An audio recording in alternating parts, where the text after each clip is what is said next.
So when you write the scripts, what language did you write it in? Did you have a translator to translate it into Urdu, or how Well, did you go about that? it depends, because the way that we are writing, for example, one of us is just having an idea, and the person will put it on paper in the language that he or she wants to write it. It can be Turkish, French, or English sometimes. Even if it's not our native language, sometimes it's for us. It's a little bit easier to put our ideas in English on a paper. It also happens. So for that script, we had to apply in English because the officials, as you know, Pakistan is a previous colony from Britain, so they all speak very good English, much better than us actually. So for this script, English was okay. But then when it comes for the shooting, indeed, we don't stay stuck to the script. So the script is more like a tool to gather a crew, to find some funds, and to convince some officials that we're going to do this. The actors doesn't receive the dialogue paper. They don't have the script. They don't know what's happening in the film.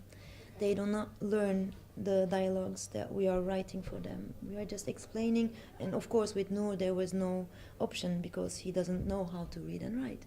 And but we are explaining them the situation, and we explain what we want from that scene. And most of the time what we are asking from them is something that we already lived together, or something that the person had already told us. The way that we are working is, for example, with Noor, it will be, oh, do you remember like 3 days ago or 3 weeks ago you told me about this thing that happened to you. Can you please tell it again to the other person? Right. And then he will start to speak, and the other person will react. But we know those people very well, and we know how the other guy will react to the scene. So this is how we direct the actors. Yeah. We are being fed by them. We listen very much to them prior to the shooting. That's why the pre-production, so to say, period is actually the most important for us, because it's the moment when we establish kind of a confidence between us and them, and we get to know each other very well. They have to know us very well also, because they have also somehow to manage us on the set. So it's not a classical actor to director relationship that we establish with them.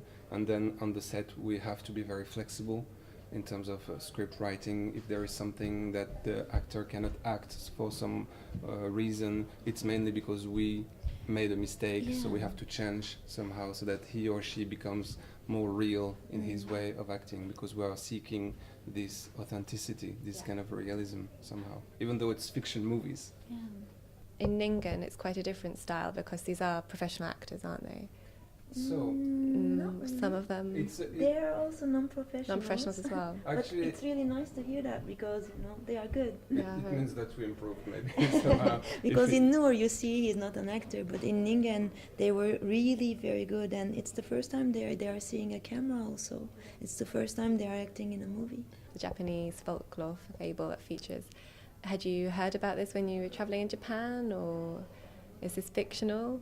Or how did you come about? Well, we are a big fan of Orpheus, the myth, and we were talking about this to Yoshino-san. We were having dinner, and we said, okay, we have this kind of a story, Orpheus, and he started to speak about Kojiki, which is based on this exact same elements. There is this guy who goes to the underground to take the lover back.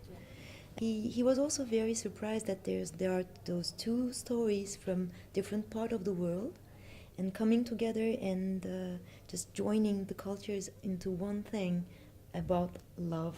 So we said, okay, oh, this is so interesting, and we started to dig a little bit to see how we can end this story from Yoshino-san's point of view and the relationship to the wife, and this is how it ended. We spent also much time in Japan prior to shooting or whatever. We were lucky enough to be selected for a residence named Villa Kujoyama, which is like from the French Ministry of Foreign Affairs. There is a special place where they send artists, whatever, in visual arts or painting or literature or music or cinema, to stay 6 months in Kyoto. And we were lucky enough to be selected for that residence, so we had like this amazing luck to stay 6 months within Tokyo with in the forest, with a scholarship within the forest. So we get very much inspiration from that moment.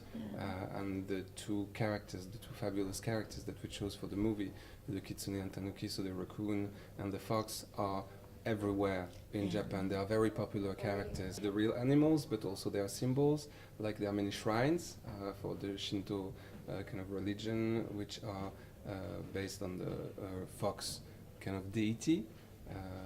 And the raccoon is another character who is more about fertility, things like that. So they are everywhere, and this legend between the two making a bet to steal the richness of another person, of a human being, most of the time, is quite popular. When you meet old people, sometimes Every they Japanese kind of tell knows you about that. this kind of tale. So it was also interesting for us, because when you spend a bit of time in Japan, you grab these kind of stories, and it was interesting for us to give a red line to the movie. And this is what we did.